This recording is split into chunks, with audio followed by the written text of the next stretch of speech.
welcome to the Dr. Tim Jennings Show, where we seek real answers to life's real problems. I'm here with Lori Atkins and Karen Covey.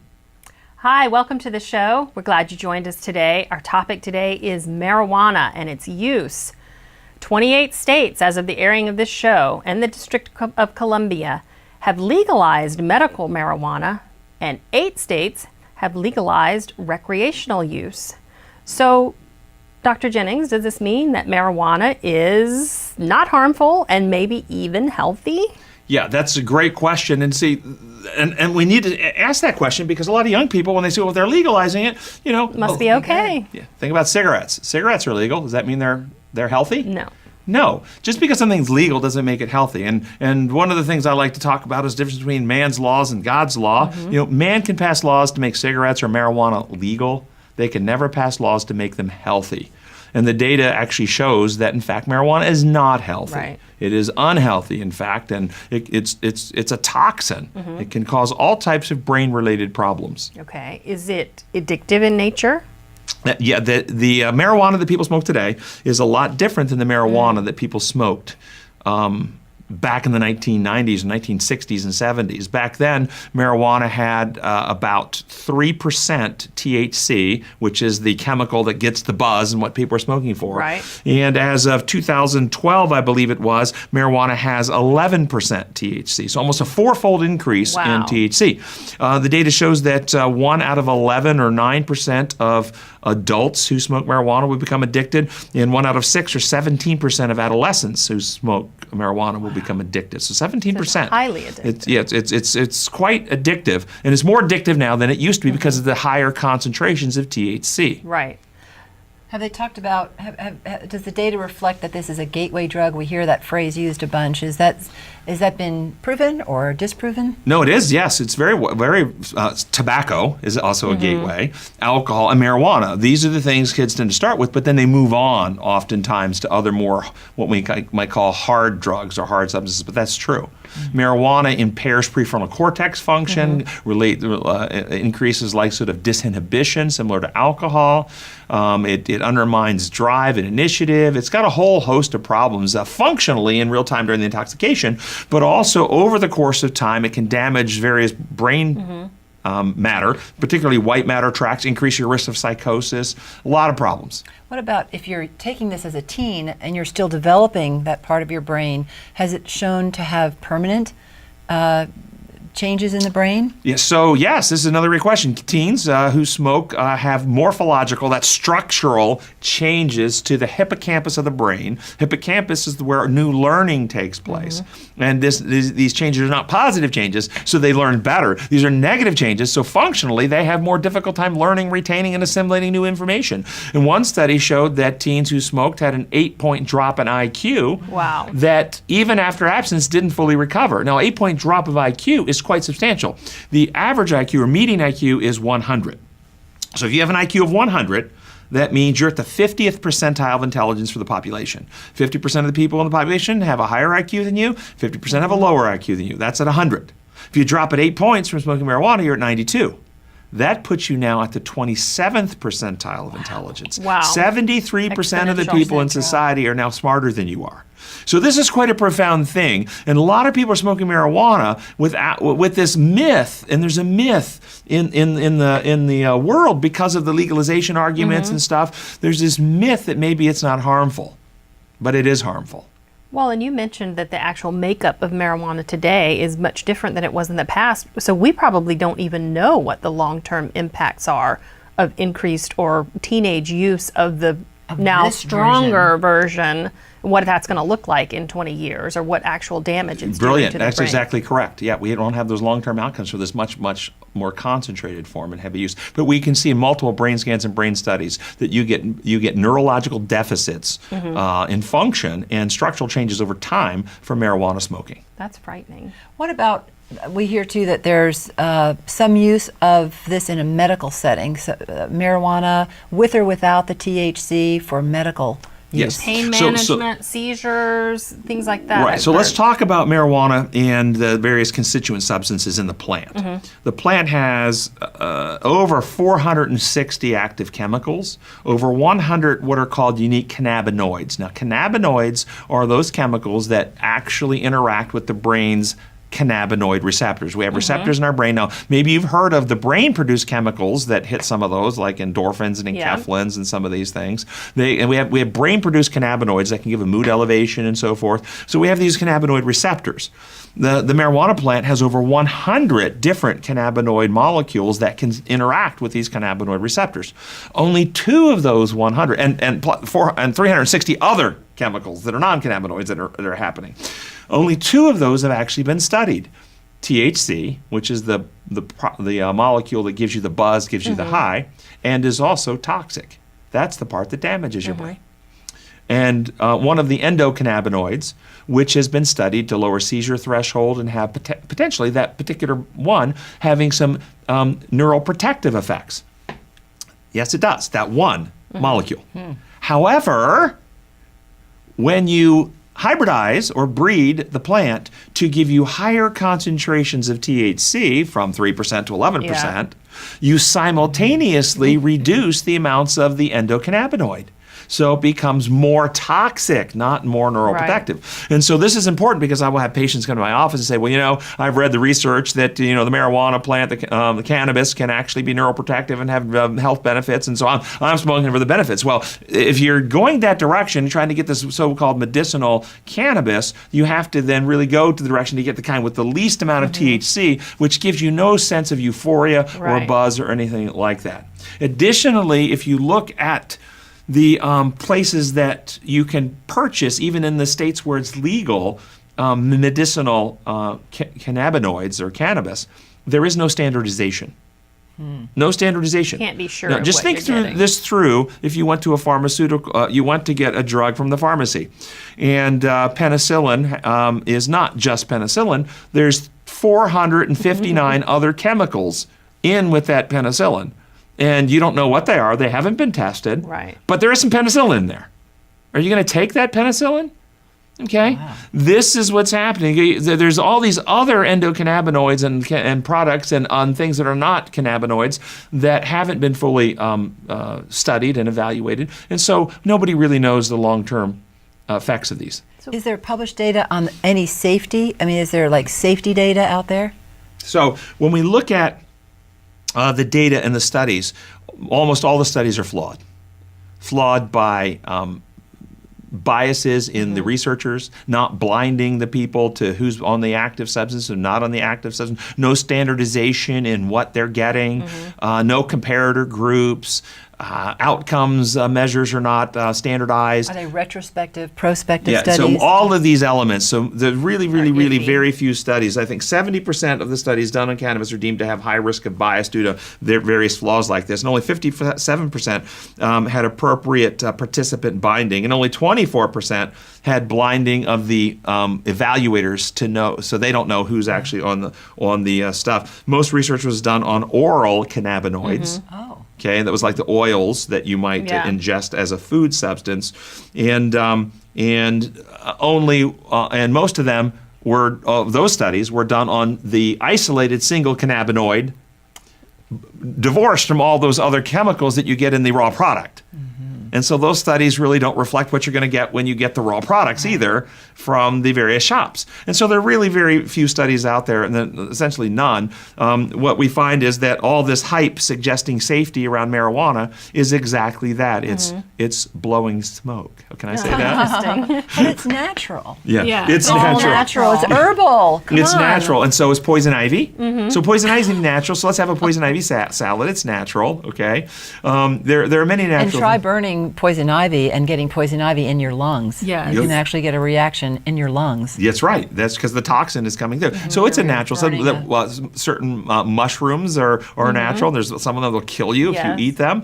Rattlesnakes are natural. Okay, lots of natural things. Just because something's natural doesn't mean it's healthy or safe. It's not poison. You remember the foxglove plant? Okay, that's a yeah. natural plant, and that's a plant from where we get the medicine called digoxin or digitalis. And if you eat that plant, substantial, you can stop your heart, or was it hemlock, right? Yeah. Okay. Well-known. Well-known. Toxin. Yeah, the lots of natural things that. So it's just a ridiculous argument. But don't you find it interesting that those studies have not been done or are not being done, or those other ingredients are not being tested in depth?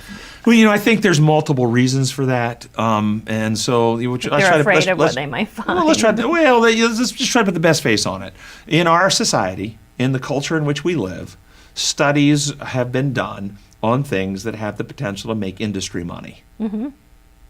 By and large. Typically. There are some government-funded studies and other endowments and various philanthropic groups that will fund studies. But by and large, the new medicinals that come along are done by companies who can then put it on the market with a patent and make money from it. And that's what drives a lot of the new research and stuff. And I think the concern about actually doing good studies to get an approval for the medicinal use of marijuana have been limited because if it really was robust, people wouldn't pay a high price to recompensate the companies the billions of dollars. And I think it takes at least $1 billion, if not more, to actually take a product and get it through the process to get it approved as a pharmaceutical. FDA. Wow. Yeah. So at least $1 billion investment before it comes out the other end, and you can start selling it to make your money back. And I think people on that side of it have probably done the math and said, even if we prove it and get the approval, well, people can just grow their own in so many states, and even before it was legal in some states, people still were growing their own, and it's so accessible in the community. It wasn't probably thought to work well in that way. And then because of the political movements to move it towards legalization in so many states without any evidence, there now on that side of it is no investment to do evidence to get it approved because of what you're saying there. We have 28 states already approving it. We're more than halfway there. Why do we want to do a study that risks actually showing some terrible outcome that could undermine, because this is a multi-trillion-dollar industry that's going to create so much money for some people over the course of time. So I think on both sides of this equation, the reason the studies aren't done have to do with money. Interesting. Yeah. It usually always has to do with money. Yeah, which is sad because... It is. Yeah, and I think you asked, is there a medicinal use for marijuana? The actual medicinal uses have been shown to be very, very sparse. Some spasticity and pain, spasticity and some pain can be improved with it, but there's been no real robust evidence that it helps nausea with chemotherapy, or it helps with nausea or loss of appetite and weight gain with HIV. Actually, that's proven not to actually be that helpful. Wow. So it's really narrow. I think there maybe is a certain subset of seizure patients that might benefit too, but it's again a very narrow thing. So this question of the marijuana and its effect on our brain and use in society, we've got some more stuff to cover. We will be back to follow up on this, and hopefully we'll get your questions answered in the process. So join us right after this break.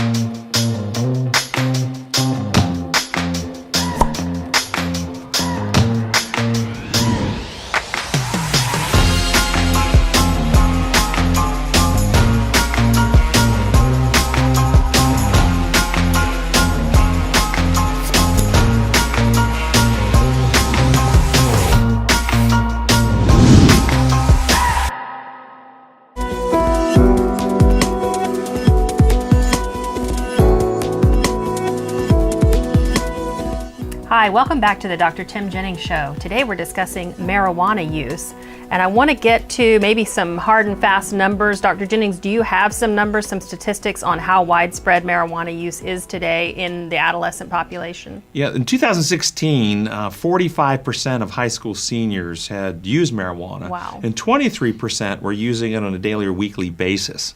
So it's 1 in 4. It's a quite profound number. Interestingly enough, over the last 15 years, cigarette smoking has gone down among high school students, but marijuana smoking has gone up among high school students. So you see this crossover. Yeah. What has this done to what might be described as apathy among young people as they're in school, their apathy towards school, their apathy towards finding a profession that they love. future. And then probably the other side is suicide. We're hearing a lot about teen suicide increasing. What role might marijuana have been playing into any of those? Yeah, so I think the apathy question is direct connected. Marijuana impairs prefrontal cortex function. This is where you dream, you aspire, you create, you initiate, you motivate, and marijuana really saps that away, and you get this kind of apathetic, listless blah with a good feeling, and you kind of lose that sense of urgency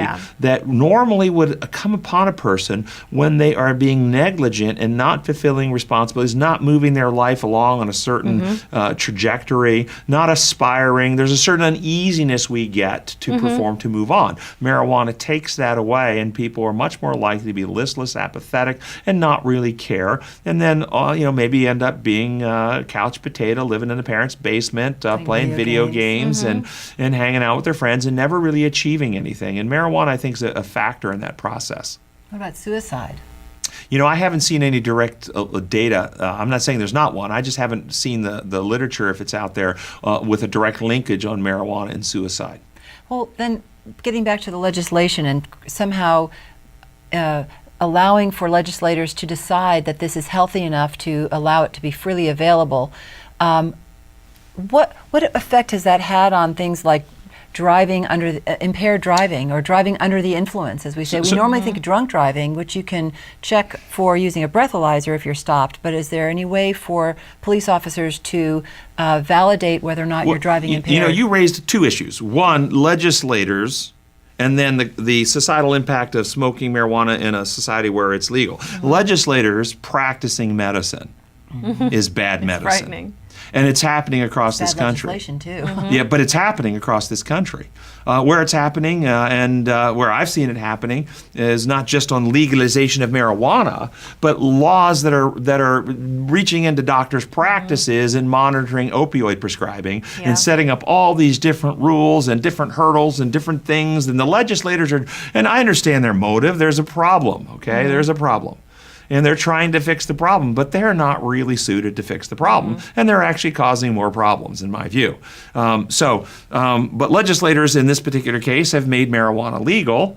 How do they then handle the people that are smoking, and then they are intoxicated and carrying out heavy equipment use or driving? I don't think there's anything that is designed to help the enforcement and the protection of the rest of society from people that are smoking. With drunk driving, they can pull you over, do a breathalyzer right there, and they can know. Even with marijuana, if they took you to an ER and did a blood test, marijuana persists in your system for weeks.